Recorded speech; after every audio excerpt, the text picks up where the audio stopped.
Welcome to the Everything Epigenetics podcast, where we discuss DNA regulation and the insights it can tell you about your health.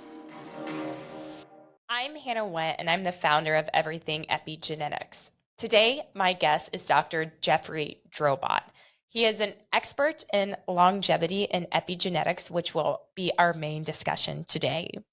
He's going to talk about his journey into medicine, why he doesn't like necessarily using the word longevity or biohacking, and what it actually means to try and strive for a better lifespan and health span and a better biological aging. He is going to describe this through his theory of debits and credits, which represents his philosophy on our health as a system. We're also going to talk about how epigenetic biological age testing has revolutionized the way that Dr. Drobot now practices medicine. And based on what those epigenetic reports can show, how innovations in biological medicine optimize methylation and therefore biological aging itself. We also will discuss several case studies with his patients and even how epigenetic biological age testing can be very useful no matter what age you are or where you're at in your health journey. A quick introduction to my guest today: visionary biological medicine physician, biohacking pioneer, and published author, Dr. Jeoff Drobot is recognized as a leading authority on European biological medicine, electroceutical performance technology, and even athletic performance. Dr. Drobot is the founder and co-founder of the Biomed Centers in Scottsdale and in New England, collectively the largest, most preeminent biological medical centers in North America. He has spent the last 20 years harnessing the cutting-edge science of biological medical technology to assess and amplify human biology and physiology. He is passionate about guiding people near and far who envision being free from chronic illness and those dedicated to preventing a serious diagnosis from ever manifesting.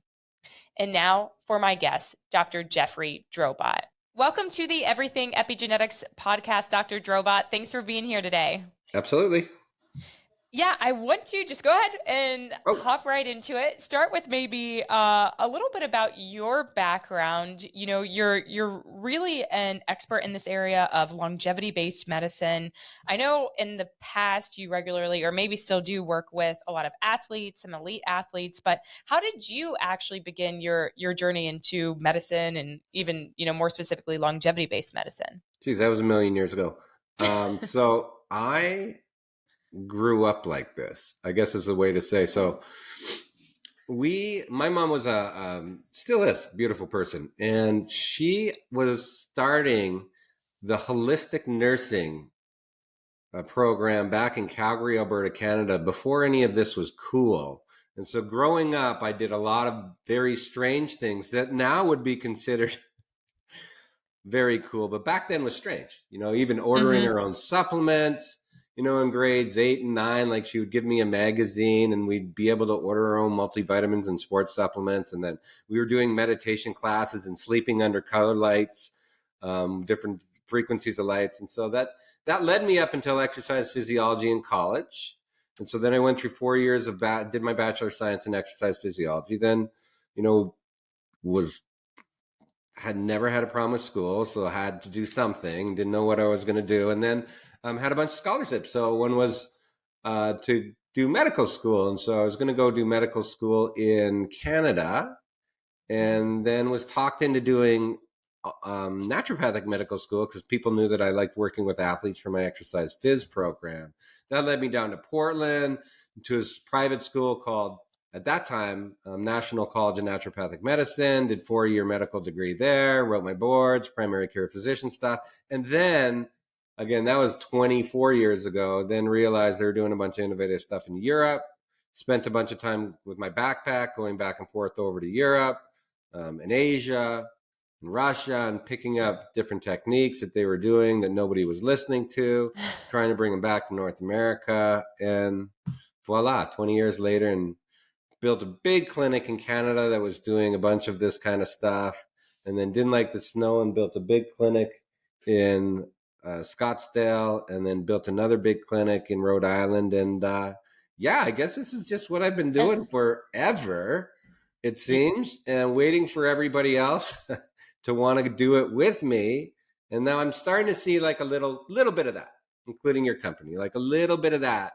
That's starting to people are starting to have an interest in their longevity. Is such a stupid word, right? Like everybody mhm. obviously has an interest in, I believe, in their longevity, but maybe we'll see an active participant in controlling their longevity is a little bit more interesting, because medicine, no news is good news.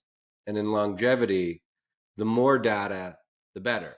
So those are two completely different mindsets. And I'm more into the more data, the better, and not into no news is good news. I guess those are the two very differential things. Because people are like, how is this different? I'm like, well, an apple a day doesn't keep the doctor away anymore, right? Like, you need to figure out, maybe you shouldn't be eating the apple, right? So, like, now, again, your company, the whole thing, as you've seen, and adoption is weird because public adopts it, medicine doesn't, right? But the more metrics that you have, the more individualized you get to learn how to run it. And then people say, oh, well, pro athletes. It's like, look, pro athletes are defined by what can you do for the last 5%, right? Because that's the 5% in a pro athlete is the difference between a new contract or a gold medal and not. It's a lot more forgiving in the regular general population, but, and again, it's like we have to have this information so we figure out what we're supposed to do, so that, we put the least amount of tax on the body and get the most amount of repair. And that's, I explain this stuff to people and it makes sense to them. But when I explain it to doctors, it really is tough, right? It's tough because you can't do it with blood work, right?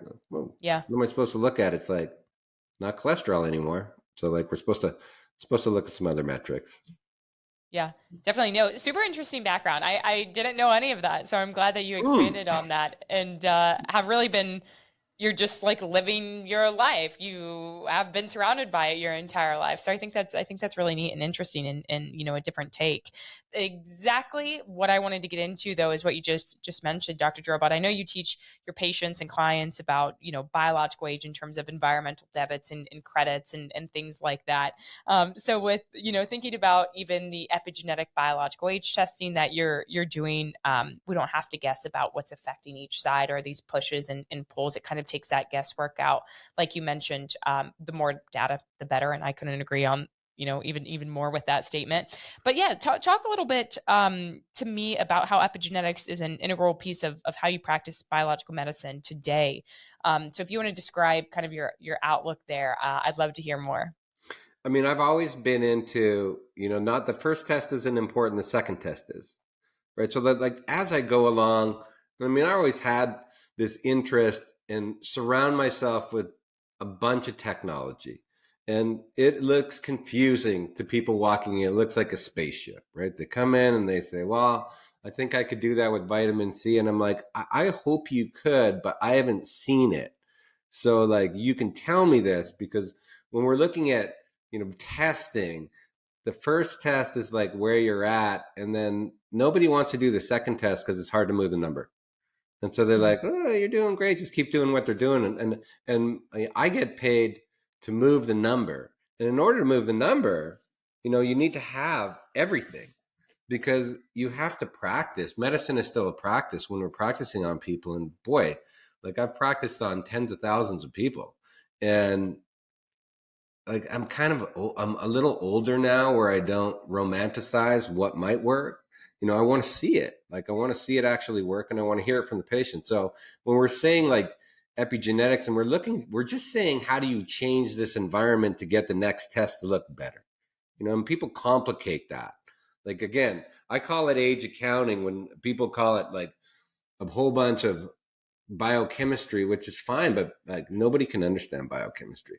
It's like, Mhm. oh, I just can't. I have no glutathione, so I can't detox. Like, you'd be dead. So stop saying, like, stop literally saying these things, and let's look and try to figure out, like, when we combine all these unique things into a, like, a whole thing. It's not exactly a test tube, what does the second number on a global scale look like, right? We do blood tests, but then we have thermographies and heart rate variability testing. Like, I put all those in there because you can't just use biochemistry. You have to look at physics because the body is electrical. So when we put all these together, you really get to see like things are very malleable, right? They are. You just, and it's not like you have to, people say you got to dial it into this 1%. No, you don't, right? You just got to put it in a better direction.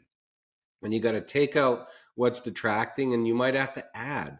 And I think in our business and in your business for sure, you're always telling people like stop doing things, right? Stop doing things because you're aging, right? Stop doing that.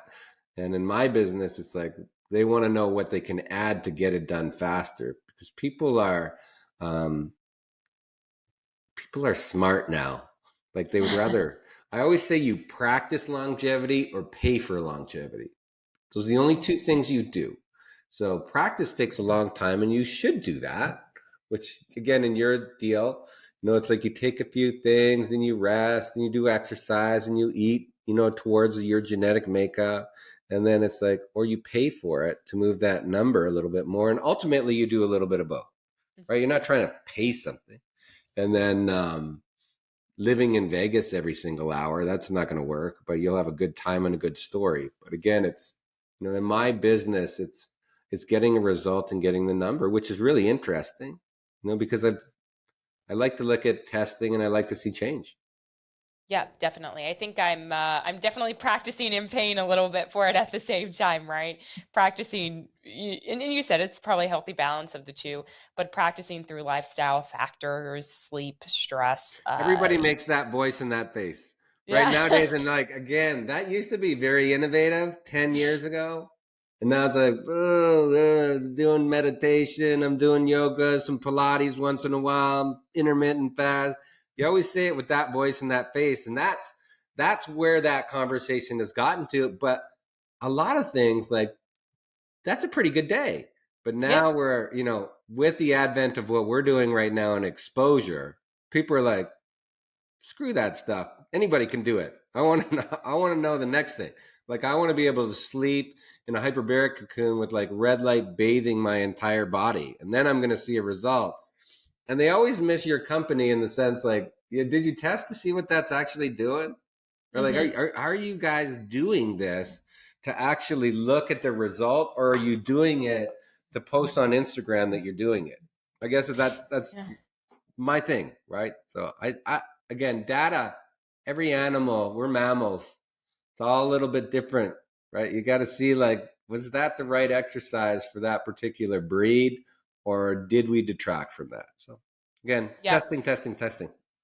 No, I agree too. I think this is such a new test, and it's it's a big trend right now. Like you said, people are posting on Instagram or social media, whatever, proving that they just have taken the test, and then they'll post their different biological age. Not even sure which ones really to highlight or to even focus on. So we see a lot of uptake in people taking this test once, but I always encourage my healthcare providers, great, you have a baseline, but in order to make any sense of these numbers, even, you definitely have to have a follow up, and you need to do something in between, and you have to track what you're doing in between as well, right? I need to know exactly, even if the patient's following your recommendations or maybe not, right? Just because you give the patient kind of that protocol doesn't mean they're actually doing it as well. So knowing, and I think being realistic in terms of the output of the patient too is important. Well, I think they miss it. Like looking at your bank account once in 5 years is a cool thing to do, right? Mm-hmm. It sounds good.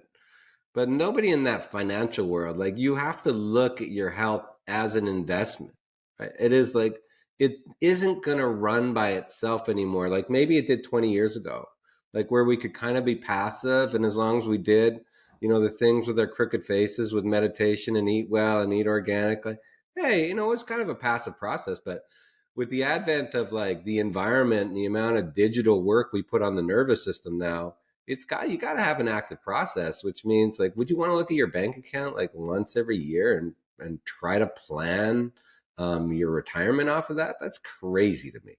So like, should be looking at your bank account at least quarterly. You should be looking at your biological age. You're just trying to see like, did I do something in that last quarter, even mentally or emotionally, that taxed me? right? Because I want Hmm. to be able to look at that and track, like, what am I doing to myself? That's the whole purpose. Don't worry about what your healthcare provider is doing to you, because that's stupid, right? Like, it's 24 hours a day. You're trying to put your body in a position that it's either breaking down more or repairing more. It's very Yeah. simple. But you've got to figure Mentally, out, physically, emotionally, all of it. unfortunately, like I said, biochemistry, physics, it all goes Hmm. in there, right? Biology, biochemistry, physics, all of that stuff goes in there. So it's very complicated, but it's beautiful. And the goal is, look at the second number and see if you painted the right painting, right? Or else adjust the painting. Like, sometimes people look at the second value, like, I don't want to see the second value because I'm old. I'm like, that's stupid, right? Like, you can't be scared of a test. A test is a piece of paper, right? It's not Hmm. like you took enough in school. Did you get A's on every single? If you're scared to take the test, then you might be doing something wrong. Like, take the test, get Yeah. encouraged, because in medicine, we've made tests scary. And that's the real fault, right? We've made scans and tests, and everybody's worried. Like, I'm not. Again, no news is good news, so don't get the information. And it's like, hospitals are really scary once you're in stage 4. That's a problem, right? Heart attacks are scary when it's 99% block. Like, medicine needs to be a lot more accountable for reporting. People should be encouraged to get results, because the body's very forgiving and you have a lot of leeway as long as you do. So we want Yeah. to be able to I, do testing. Definitely. I'm a data person too. Sometimes, yeah, when people say, "Oh, I don't want to know," or, I've never tested before, or I don't want to know that part of the picture. I think knowledge is power. I'm a, yeah, big test person myself, Dr. Drobot. So always try and encourage it when I can. Well, and again, it's not going to change, right? Like, you're Hmm. not going to have to learn your body 3.0. Like, once Hmm. you learn some of maybe what your inherent weaknesses are, right? It's great. Like, Hmm. my wife will tell you, I suck at directions. Guess what I do? I make adjustments so I don't have to stress about doing directions. Like, if I never knew that and I'm driving around on the road, I'm going to be stressed constantly because I'm not able to make the adjustment. And so it's not like people hear data and they're like, I'm not a data person. Yeah, well, do you want to live like, you just have to be able to look at pictures? You want to look at pictures and make some changes? Because again, in medicine, the hardest thing in your business is the word epigenetics means complication, right? Like, it means data points. And data points sometimes present a problem for people because it's like, oh, it's too complicated. There's too much stuff. And they don't understand, like, these data points are supposed to be presented by somebody to just give you a final number, right? Taxes are very, like, confusing when I look at them and there's 50 different line items. But did I pay money or did I owe money? And then as a financial relationship, like, am I broke or am I not? You can pull up 10 years of bank records and say that, like, sometimes you don't care, right? There's people Hmm. like you that can make it complicated to get the final number to make it simple. And I think hopefully we move into that in the next little bit. This field and is still emerging, that people are starting to get interested in a number, Hmm. and they have to get interested in, like, that number is malleable. Like, you want to Yep. get interested in moving the number, right? Yeah. Moving the number so that you can get a better number, better your Yeah. position. Definitely, definitely. And if people are testing, have already tested their genetics too, I'm like, hey, come on, you can test your epigenetics, right? These ones are changeable, and can usually convince them at that point. But kind of looking at the bigger picture, Dr. Drobot, with how you run your practice and your biomed centers, how's epigenetic biological age testing really revolutionized or changed the way that you practice with your patients, whether that's right at the beginning at baseline through a patient consult, or how do you use that? Well, of course, I like to do it on entry, right? Because again, Hmm. it's like, I call it age accounting. You should be looking and seeing the rate. It's not the number; it's the rate. Hmm. Looking and seeing, if I put all these things in and I say, show me what your days look like. And then of course we do a whole bunch of testing to figure out, what's happening behind the scenes, because sometimes it's like, hey, that if you're going to crank 18 hours a day, some people are built for that and they get stressed when they're not doing that. So we always, that first point testing just to see where we're at, again, is kind of a throwaway number for me. It's more of a, this is the line in the sand, and then we start our work, right? And it's not like it's intensive. I mean, we do it correctly and intelligently. So we figure out, here's what we're going to do to get to the next number. And it really is, on that. Now, again, it's not about only about numbers. Like, numbers are powerful in the sense that they predict like a response to something. So when we put our treatment protocols together, then when we're doing our, biohacking, which is another silly term because it was like 20 years ago, it wasn't called that. I mean, it was just called therapies, right? And Europe was doing all this crap a long time before. And when it comes to North America, now everybody's like doing biohacking at home.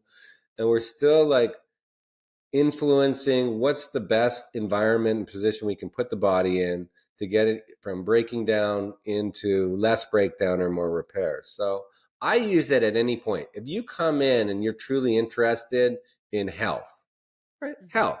And I don't even care, right? We're not saying athletic performance. We're saying health. Now, when you have testing available and you have, even more important, like the ability to compare that to other people, because we're getting more data, right? So we can put those numbers together. And like, people are using it right now from a competitive standpoint, but you should use it from a comparative standpoint. Like, people are like, look how young I am. I'm like, so what, man? Like, you get in a car accident tomorrow and have surgery. Like, it's a law of depreciation. It's going to go down. Promise you, right? Like, your biological, like the ability of, you're chronologically going to age. You just want to change the rate and the difference between the two numbers. So I think that everybody honestly should do it. And I do it as soon as they come in, and then I like to repeat it because Mhm. we're trying to make it better, right? Yeah, definitely. No, I love that Deneen pace metric, the pace of aging one that you're referring to. Definitely need to do some work myself on my own. But I think, you explain it very clearly there. Sure, we want to be younger, but those overarching biological ages are a really important piece of the puzzle. But again, they're just a piece, where I call those your historical based aging processes, where they're an accumulation of kind of everything you've done over time, and maybe you didn't make the best decisions and your 20s, 30s, whenever, at a certain point in your life. But that pace of aging, if you're going to have that lower and even make it lower with the follow-up test, then we can actually reverse those overarching biological ages too. So that's usually the one I'm definitely the most interested in. Well, and people want to know, like, how do I, in my business, right? People are Mm-hmm. interested in like the outcome, right? The Mm-hmm. process is a little bit different, right? Again, it's a romantic process, and then they just say, like, how do I get this done? And then we put, EBO2 and hyperbaric and stem cells and V cells, and again, it's like, that's what I get paid to do, right? Your job is to run it. My job is to put tread back on the tires, and then we're all everybody wants to be a high performer until they can't. Like, that's a little bit different in aging. People used to want to retire and pack it in, and now people don't want to retire and pack it in, right? Because they have the ability. Like, nobody digitally wants to retire you anymore. Like, you don't get the gold watch and just roll into the sunset. So doing the treatments to Right. move the number, and again, they're powerful treatments. Like, you can practice it for a long period of time, but that becomes one more thing to do, like five more things to do. Practicing longevity, when you see that pacing scale is just supposed to stimulate you to do something different. Whatever you want to do from that point on, again, smoke more and see the next test. Like, see if you actually calm down with smoking. Like, it's a funny business, right? It is a funny thing to actually go and look at the number again and see, what did I try to do differently to get a result. So again, Yeah. can make Yeah. big And even if changes. people, right, right. Making those changes is the takeaway here, and most important. And even for people who have, I mean, the lowest you can technically get right now on the Dunedin pace is 0.6. And I always get the question, hey, do I need to test again if I'm at 0.6? Yes, because is it always going to stay that low? Probably not, but I want it to make sure that you're at least maintaining it in a way where it's favorable for your health. So still even pushing for more, or being able to keep it that low too. Correct. Yeah, and again, that's investing in yourself, right? You look Mm-hmm. at it, and people, again, if you're going to test your bank account one time a year and you're going to say, look, I'm rich, Okay, like yeah, like that is, it's not something you want to do. And again, in medicine, we've gotten used to yearly physicals, and we just put that in somebody's face. And you could, by the way, fluke out and just genetically be doing a good job. Your mom gave you great, like, genes and mitochondrial ability to regenerate, and somehow you've lucked into some of this. But that switches, right? We've seen that switch with training. We've seen that switch with injury. We've seen that stretch with the stress with a divorce. Like all that stuff, somehow people think like that is what I'm going to do for the rest of my life. And it's like, no, that's what you're doing now, right? So like you can consider it now, but sometimes that stuff breaks too. Like, so looking at it every 6 months, even if you didn't change anything, things around you change. Like you could run out of cortisol and that all goes away, right? That just magically, you could have a high burn rate. I've seen it enough time where it's like, look how well I'm doing, boom, boom, boom. And look, I'm just tackling all my stuff. And then your body isn't designed to give you like a lot of low oil lights, right? Like it Hmm. goes until you can't. And then one month you just realize you came to the end of that ribbon and your burn rate does not exist, like does not match what your body was fully capable of doing before. And nothing bad changed. It just didn't get an off season, right? Like Hmm. you had perfect ability to do this, but you have to remember like your body was built to do that over 10 years and you went through it in two. But it looked really good for two. And then all of a sudden people say like I didn't change anything. Well, yeah, exactly. Like you didn't change anything. Or like our bodies are designed to have off seasons. It used to be called winter times, right? Hibernation. Food's supposed to rotate. Like the problem is nothing changed. So you ran it at a great pace, and it looked good, right? Like you've seen these numbers where you're like, wow, and like doctors and healthcare providers get really confused because they're like, this guy's gonna suck, and then they look at Hmm. it and they're like, oh my god, like there's no intervention I could make because look how good he was. And that's like the same with me. People are like, I bet that pro athlete's going to have amazing lab. No, it sucks. It always sucks. I'm going to tell you that. Their hormones always suck. Their nervous system is always completely frayed, and they're breaking their body down at obscene rates. That's why they don't stay a long time. And so, what do you think they should look like?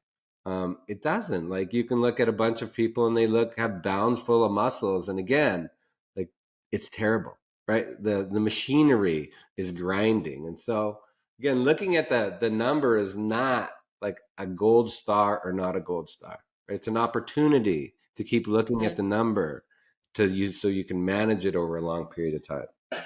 Yeah, yeah. All about that management again, and a lot of people try to. I think it can be funny to guess their biological ages or their pace of aging, and then again can be completely different. So you really can't tell. I mean, there are some hints you can tell phenotypically, maybe by how the person looks, etc. But again, your body responding to the environment or different stressors and things, a lot of those can sometimes be out of our control. So we don't really know what our scores may be until we test. We often say that Peter Drucker quote, you can't manage what you don't measure. So I like that one as well. But I think digging a little bit more into your point of care, based on what the true diagnostic or the biological age reports that they provide can show, how are innovations in biological medicine optimizing methylation and therefore biological aging? So again, it's still when you're looking at an environment and understanding biochemistry and saying like each cell has 50 different 50,000 chemical reactions a second, like all that is it's light speed, right? It's like looking at that stuff. And again, a lot of it ended up being changing. I'm still so interested in physics, to tell you the truth. Like as it changes biochemistry, like I kind of got on this kick 20 years ago and I never really got off of it. And now like I used to do weird stuff and make machines that were weird, and we would have like photic light and like different frequencies and a lot of bioresonance, right, which is still high in Yep. Europe because in a lot of the people that are no longer with us, they were smart scientists, and they would say like, why are you guys still dealing with like biochemistry, like it's so slow and clumsy, why don't you just come over to the dark side like in Russia and Europe and just deal with laser lights and photons. And I was like, damn. And now we're starting to see that, right? Where we're looking at those changes and understanding. Like I always think it's funny because now we look at epigenetics change when you just meditate, and it's like, yeah, Hmm. well, look at that, because again, you're doing global things to put cells. Like I'm still big on um, generalizations in Hmm. genetics, saying like when you put something in a space in a whole environment, it generally will do, like every cell tends to talk to the other cell and say, I think we're okay to do this, right? When you just put a little bit of biochemistry into something, i think it's an I think it's a piece of information, but I don't think it's a message, right? And Hmm. again, we're starting to see like there's a lot of mental emotional stuff, and I know people hate to hear that, but they can screw off, because like I've seen it for 20 years, and I mean, I never tried to ignore it. But when you're giving like cells and cells after cells and cells like information, I mean, they will express themselves differently depending on the environment and the piece of information you gave them. And it's a beautiful symphony, and I just think that we're not there yet to say really make that correlation. And I know you're still in biochemistry and science, and I'm like taking it from the test tube into the person and just watching like what I get to see, and I'm just so fortunate. But alone in the sense that like when you have all these big therapies and you can see massive changes, you forget about biochemistry, right? Because you Hmm. just are like you get disappointed. And I think I always say that, like I get disappointed with doing things at a cell level when I can just do things at a greater level and see the cells respond to something. It's hard, right? We're Yeah. two different worlds, two different worlds. Well, I'm interested in people who are interested in physics, because I don't know that I like the subject, or studying the subject directly myself, but I want to learn about it. I know it's a huge role and very important. And then, what you said there was really funny, because I talk to healthcare providers on a daily basis, a ton of healthcare providers, who are in the space using epigenetic methylation testing, and they say the same thing. Hey, I can give these treatments, XYZ treatments, and my patients can feel better, look better, whatever. Feeling better is, I would say, the best outcome, right? So they're seeing it with their own eyes, whereas I'm more into the research, the biochemistry, day to day, in and out, reading these published journal articles. So it's really hard, sometimes, to get caught up in that and not be able to see, I don't know, the work pay off, so to speak, just as you all get to see it. So I love hearing stories like yours, and maybe you could even share like a little case study with us if you're I interested. could share a million case study. I mean, with because my clinics are kind of like the garbage can that collects like patients that didn't get results, or you know, I get trainers that send athletes there that are like broken horses, right? And we need to get these horses back on there. And it's again because we have 50 million different treatments to deal with every single biological system. So, when nervous systems are so important for like any kind of genetic expression, yet we do not, that's all physics, right? There's nothing in the bloodstream. Then they'll say, well, you got a sympathetic nervous system that releases adrenaline, and that really changes and it's like, no, no, no, no, no. Like your nervous system is the first nervous system that you'll get developed. It's primitive, and it's probably the last one that will check out, to tell you the truth. So when we're doing like anything with chronic disease, right, and anything with performance, will always require you dealing with that nervous system to change globally, what that nervous system is doing. And then they get interested in all the stuff, and they'll say, what does hyperbaric do? It's again, hyperbaric puts the body in a different position. And then what does EBO2 do? And what do stem cells do? And what do, V cells do? And at the end of the day, I will tell you, this case study is all about like if you can get nervous systems. I see you with Whoop bands on, Aura rings, like everybody's collecting all this nervous system data, but they can't move the number, right? And it's again a little bit to your point in your thing. It's like the testing is data, but can you move the data? And so one of the best things is to learn like your resonant breath rate. You ever seen that? It's like, I haven't. No. yeah, so it's like when you're doing measurements, we'll just go off topic here for a second. Like when you're doing Yeah. measurements, because people are always like, how do I move these numbers real fast? And so everybody's got like they got a resonant breath rate, which is like there's a rate that your body was born with, where like your heart rate, you got baroreceptors that kind of control blood pressure, and then you've got a breath rate. And you can use really great biofeedback equipment to find out what your resonant breath rate was. And then you go and apps made it so much easier, and you can go on this breath tracker. And so you can learn out what your specific breath rate was, and then you practice it.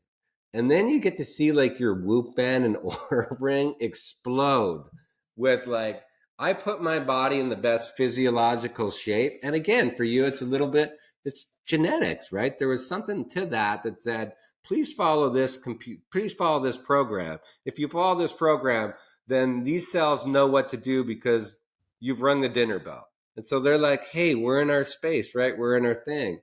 And when you learn resonant breath testing, and you learn out what your resonant breath actually is, and you practice it instead of just practicing meditation or yoga, you get to see a lot of cellular changes. And I like measuring phase angle with biochemistry, and I like measuring like water differences and thermographies. And it Yeah. always is like one of the neatest things when you do like some of these mental things, and you put your body in these whole generalized environments, like you do get to see like a lot of genetic expression change, right? You do get to see a lot of metrics change, which is You do. interested for me. Well, I'm interested in that. Yeah, I'm definitely going to do my own research because I'm a new I see Whoop it. I always adopter. see it. It's like I'm So looking at all these things, and in my head, I'm always like, "What the hell are you doing with that thing on? Like, what do you?" And I love them, right? But I'm like, how are you manipulating that? Because you're looking at data, yeah. and people. So I was actually I was never a wearable person ever. So I've never explained this on the podcast before. So I'll give everyone listening Let's just a go. Yeah. quick side bit. But I was part of this community who actually uses the Whoop, and it's kind of this health community, and they track it and everything. So I don't think I would have ever purchased one myself. Not the Oura Ring, not the Whoop, but I will say it has made me get into running a little bit more. I like to see like my strain numbers go up. Was always very, very active and athlete in high school and college and things like that. And now just usually do some weightlifting, but it has gotten my, I would say more HIIT workouts, heart rate going up. I can see different stress levels. They just added a new feature with Dr. Andrew Huberman and stress levels, but I'm not using it on a day-to-day basis saying I'm making these changes and I'm watching it. Now I know stress, alcohol, staying up late, my scores will plummet when those activities are to be had. But other than that, I don't really do anything day in and day out to see changes. Yeah, like the weird thing, and again, it dovetails into your testing. Like the weird thing is people aren't looking at like passively what happens when you're not actively trying to do something or not do something. Like, how are Mm-hmm. you moving the number? And it still is like we're getting into this problem where we're like, oh, I'm looking at it and now I can't stay up late and go out for wine with my friends because I'm going to get disappointed with my score the next day. And it's like, no, you're missing. Like this is what used to pull my mentor's hair out, is that you Yeah. guys missed like what your body was naturally supposed to do instead of what you weren't supposed to do to your body. Like that really drove these people because they were biologists, right? They're like, look, you can go ahead and water the plant one time a Mm-hmm. day, but it's not going to change what the plant's going to do for the other 23 hours and 30 minutes. And again, the nervous system testing and the same the biological testing, people are like, what can I do? Right? What can I do? What am I supposed to do? Tell me what I'm supposed to do. And the funny thing with the nervous system is like, it only works on routine. So it's like, okay, you're supposed to not exercise, quit your job, get divorced, like Right. go and like live in some place and then go to sleep at 8:30, and then your test will look really good. And I'm like, oh, I'm glad at least we had that little bit, because most people will take that and use it as a discus across a pond sooner or later, because all it gives you is like a punishment, right? Yeah. It's like it's going to punish you for living your life. And again, because we have these things, we look at it, but we miss the opportunity to say the 23 hours, like I said, the resonant breath test, like that's where you're putting your cells and your biochemistry in a state that is supposed to Yeah. be regenerative. The other part you're supposed to spend, right? Yeah. You're supposed to do that. Yeah. And that was why I think when I think about it deep down, I was scared of like You're getting, scared of the a data. trackable. Yeah, that's what Yeah. I'm saying. You're a client of your own problem, right? Where you're like, oh, I Right, don't want. right. I didn't want to be held accountable, but also didn't want to be like connected to everything and become like Yeah. obsessive over these data points. So I need to look more into the breath test, but yeah, the things that are Like capturing, everything day in and day just out. like biological age, it's not what you're doing, it's what's being done when you're not doing it, right? That's what you're trying to see. Like, you should be allowed to do it, but what are you Right, doing? Like, what is it doing when you're not doing it? It's like a battery. Is it right. recharging? Because you're supposed to spend it once in a while, but if it's not recharging, which our batteries are supposed to do, if your nervous system is not recharging, and again, all these pieces of data, Ray, if you just combine your Whoop band or Aura ring with biological age testing, I could give you 10 hours of seminar on that about, like, it's very predictive.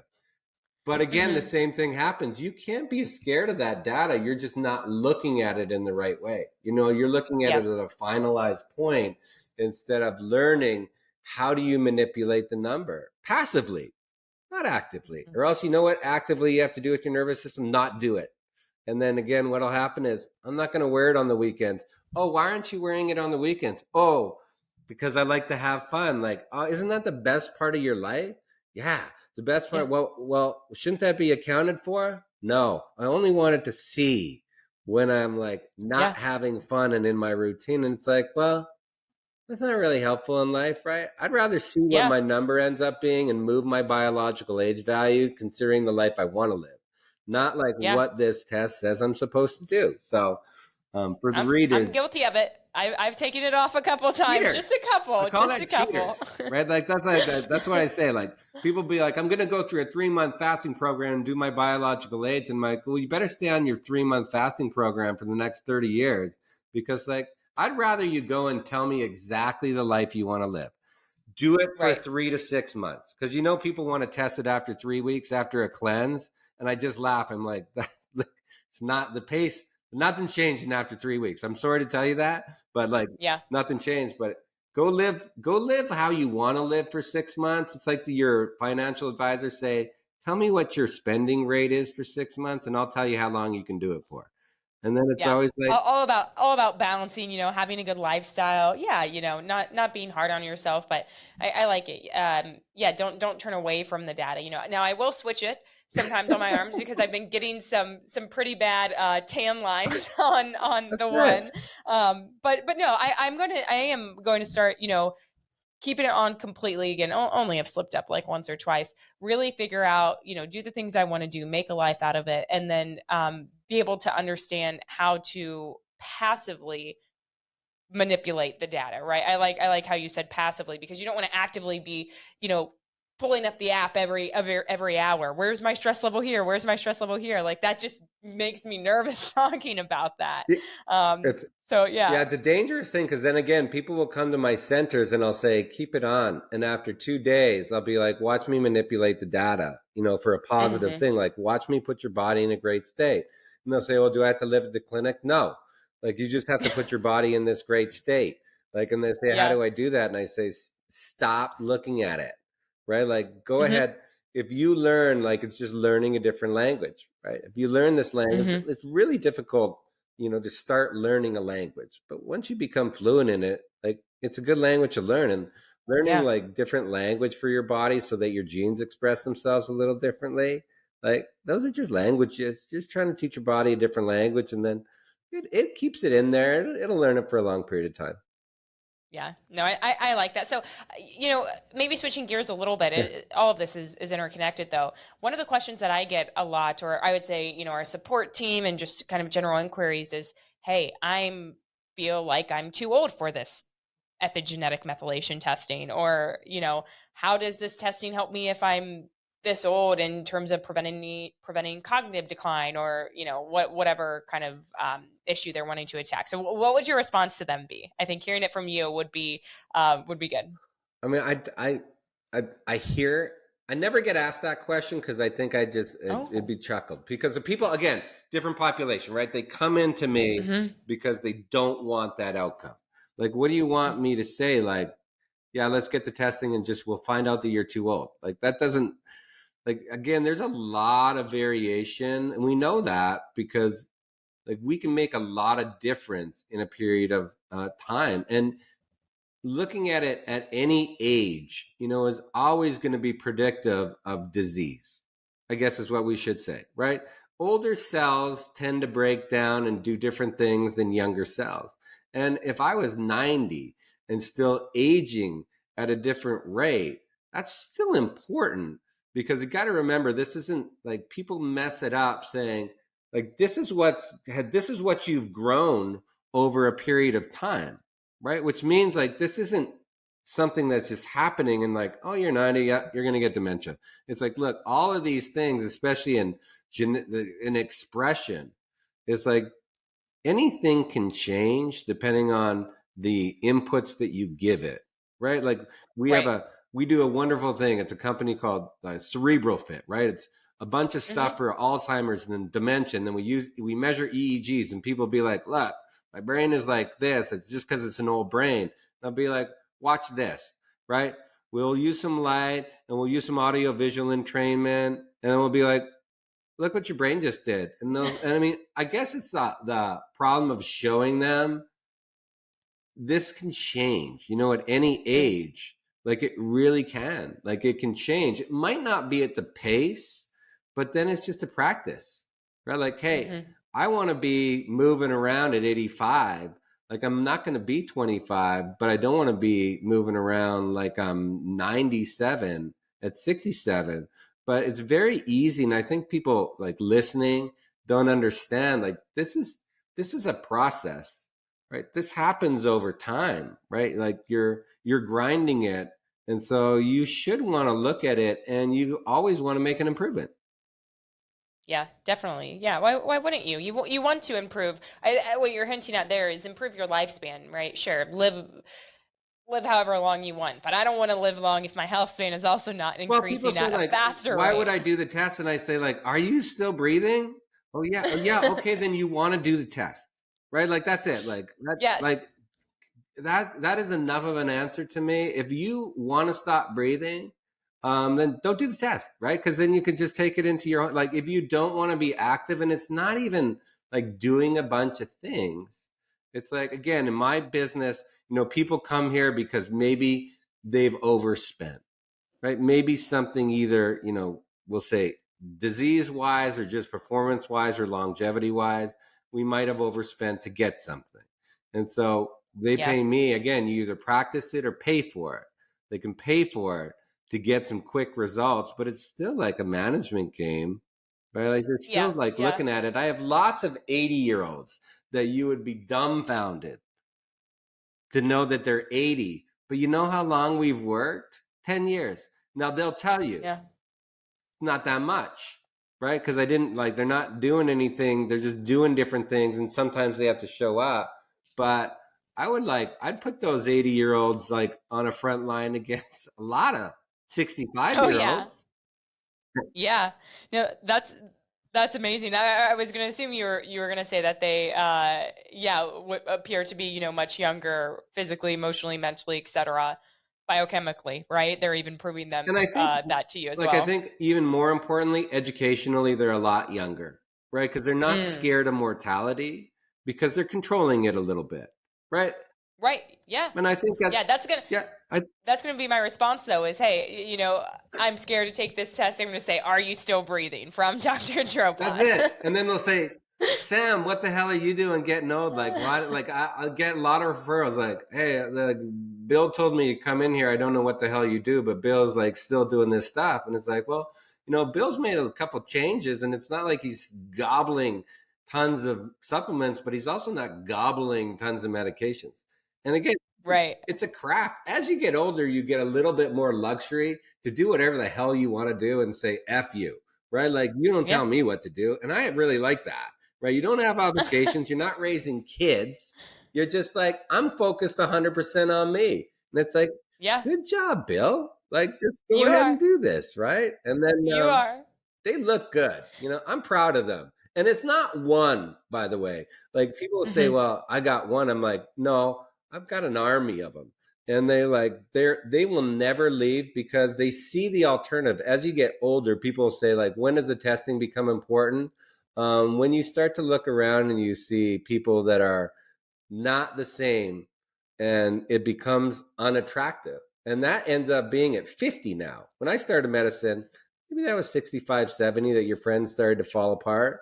And now, like, people fall apart at 50. So Yeah. you probably want to look under the hood and just Take see it. If you don't want to do take it in anything your own about it, hands. I completely respect that. Like, there's people that Hmm. walk into my office and say, I only want to have testing done. I don't care about what my epigenetics are doing. I don't give a crap about anything. I'm going to do whatever I want. And I'm like, that is gangster right nowadays, to be like, we have enough information to know, like, that is a gangster thing to do. And like, that's George Burns syndrome, right? Like, screw you. I'm going to do whatever I Yeah. want. I'm like, I can't wait to see like, at least check in once a year so that I can see where this is going, right? Because Yeah. Yeah. I'm on your Instagram feed. Like, you don't have it. I need to see live time, like, how long you can do this for, because I'm impressed. And there's some Yeah. genetic freaks out there at like 60, 70, 80 that just can, I mean, they just roll with it. And it's Can like, do yeah, everything. you know what I Yeah. tell them to do? Please don't do anything different than what you're doing now. Honestly, Yeah. like, just please keep running your machine the way that you're doing it, because, man, like, this is impressive. I don't know when it's going to Pretty break. amazing. Yeah, but you're having a great time, and keep doing it. Keep doing you. Yeah. Well, we only have a couple other questions Go. here. Dr. Drobot, getting to the end. Last official question, I guess. In terms of like newest innovations and everything you're doing at your center, if you want to just sum it up in a short paragraph, what are you most excited about? Or is there anything like cutting edge that just like you really, really want to start offering to your patients? I mean, I still am like all into physics, and the Yep. brain, like the brain and nervous system stuff we're doing, and maybe the cell therapies that kind of complement it. Brain and nervous system stuff is again setting a different environment for different messaging for cells to follow, and then giving those Hmm. cells younger information with other cells. I mean, those are kind of interesting. Those are really becoming a kind of a foolproof way to move numbers, because one is long term, one is short term, and they just marry each other really well when you're doing it. Yeah. Yeah, definitely. I thought you were going to say something along the physics line, so wanted to ask though. But yes, and my very last question Go. that I ask everyone: if you could be any animal in the world, what would you be and why? Jaguar. I mean, I always wanted to be. I Oh. don't. Yeah, that's a. It was ingrained. Like, when I was looking at animal books, all I do in off time is I watch health shows, sports, and animal shows. And great, like, because my first name was Jeff, I don't know, Jaguar, and then I did a bunch of like Encyclopedia Britannica on Jaguars. I actually Hmm. know little bits about these, but I always just thought they were cool, and they had my first letter, so that's it. I love it. You knew the answer right I got away. the Well, answer for you, Hannah. I got no problem with the good, answer. good. We've come to the end of this amazing podcast interview, Dr. Drobot. For anyone who wants to find you, where can they reach you? Or drdrobot.com or drobotlongevity.com. But if you just go to the biomedcenter.com and fill out the contact information, or it's Dr. Drobot at the biomedcenter.com. That's my email. Yep. I mean, you can find me, and Perfect. you'll find me. I'm Yeah, around. just Google him. You'll find him. You'll find me somehow. And I'm pretty responsive, Well, so I'll find you back. How about that?